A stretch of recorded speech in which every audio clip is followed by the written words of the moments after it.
Welcome to the Personal Financial Management course. This is a screenshot from your textbook, which we want you to just be quickly familiarized with before you begin your readings. Each chapter is broken into sections, and each section has a title which summarizes the information that you will read about.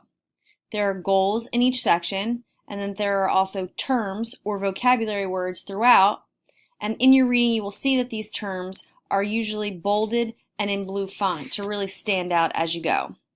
Section 1.1 talks about sources of information because this is really the chapter that begins your journey of making money. The three sources bulleted above are three different places you can find information about jobs. We would never want you to just pick a job because it makes the most money. We're assuming that careers are the types of places that you're going to be spending a lot of time in and for a long period of time. So we're not in this particular course talking about a summer job or just something that you do for a weekend. We're talking about careers, things that you would be spending several years of your life working in. So the importance of researching is presented throughout Section 1.1.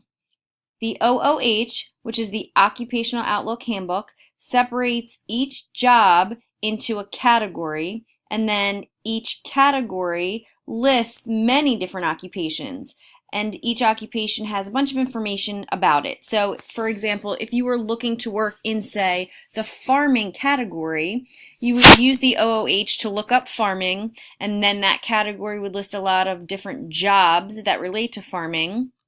Once you've selected a job, it's going to tell you what the average person across the country might make at that job, what are the different tasks you would need to complete at that job, what are some of the work characteristics. So again, we're basically just telling you in this first section that you want to make an educated decision about your career as you go.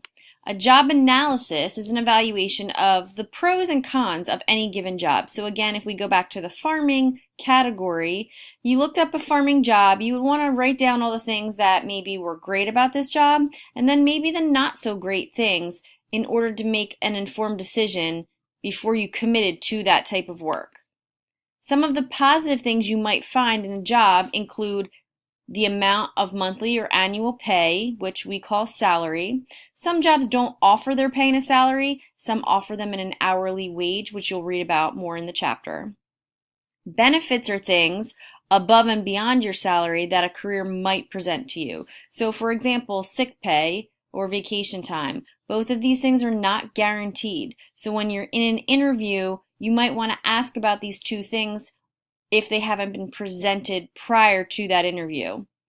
The opportunity for promotion, again, not necessarily a given, but if it's something that you want, if you are the type of person that likes to be challenged and constantly move up in your work, a promotion, meaning a greater responsibility and greater pay, might be something that you're looking for, but again, not all places of employment have it.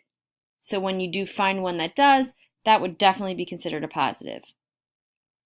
Some of the other things that a job analysis wants you to look into is the negative features of employment. For example, buying your own uniforms or having to pay to park. If there are expenses that your employer doesn't cover, I would definitely consider that a negative, and so you would want to make sure that you listed that as well so that when you looked back at the pros and cons, you were very clear as to what you were comparing. Some work characteristics that they talk about in the chapter, and again, work characteristics are activities or environments so that you are fully informed about where you're about to work. So, for example, a work characteristic could be the setting. Is it indoor or is it an outdoor setting? And again, if you wanted to stay in an indoor setting, you have allergies or you just don't like to be outside, that's something that you want to evaluate. You don't just want to settle in a position because you like the pay without looking at some of these other components. Another aspect that they talk about in the chapter is the idea of being your own boss or being an entrepreneur. And this is great under the advantages column because you get to make your own decision, you're in control of the future of your company, and the thought is that you do make a good amount of money if you do own a successful company, but there's also disadvantages. For example, you are putting in a large pile of that seed money to get that company started. Another disadvantage is its risk of failure. there's a statistic that says like something crazy, like 1 out of 5 small companies actually make it. So again, with the idea of lack of financing and possibly lack of skills, you might not be a great and rich success in your venture to start your own company or own your own business. 1-2 talks about the ever-changing world of employment, and we all know with technology things change and things advance, and there are some career opportunities that are kind of disappearing because of the use of technology.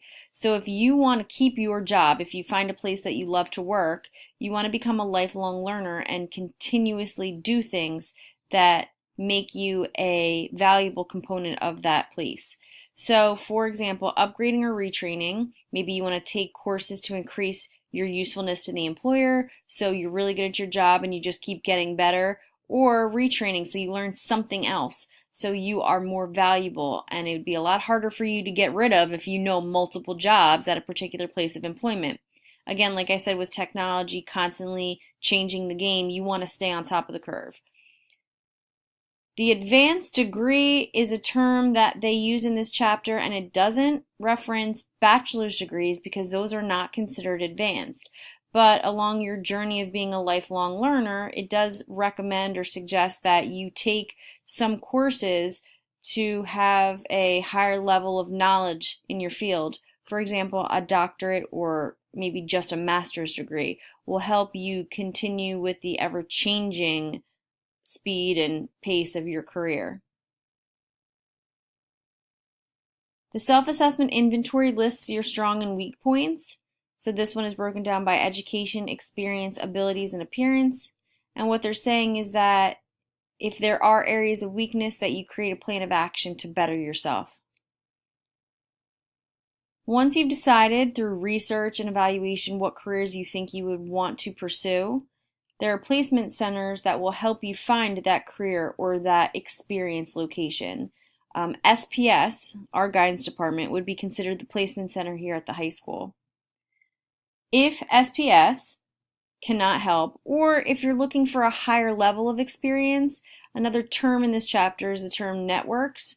So, for example, if you're looking to go into the medical field and you are related to someone who is already there, maybe you ask that person to introduce you to other people in the medical field to help you find an opportunity to volunteer or to get some experience. Networks are informal groups of people, meaning contacts that you meet and that you can call them at time to maybe have lunch with them or just to bounce some questions off of them. And in turn, that networking aligns you with better opportunities. Chapter 2 starts moving into planning your career.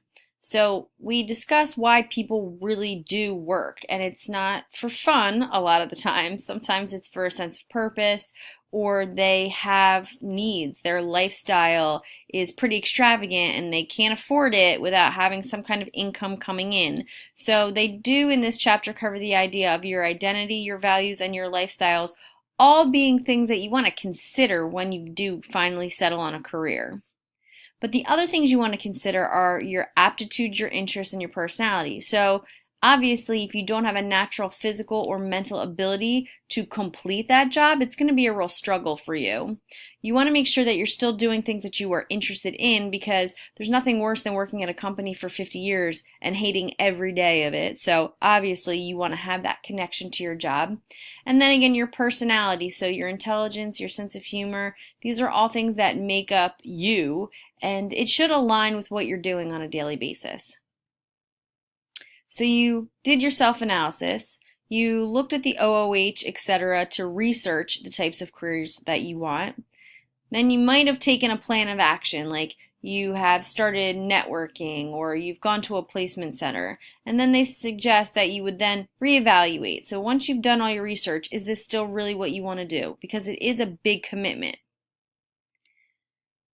When you find the job that has fit all of your criteria, you might want to look at it a little bit further and compare. So maybe you found 2 or 3 opportunities in a field that you really enjoy. Before you sign that contract, you want to find out what are the goals that that job has for you, whether it's you setting them yourselves or a boss setting them for you. Are they obtainable? or are they things that will help challenge you? What type of experiences have you had in order for you to get that job? So if you've never worked in a customer service setting anywhere at any time, it's going to be a little bit more challenging for you to obtain a job in customer service.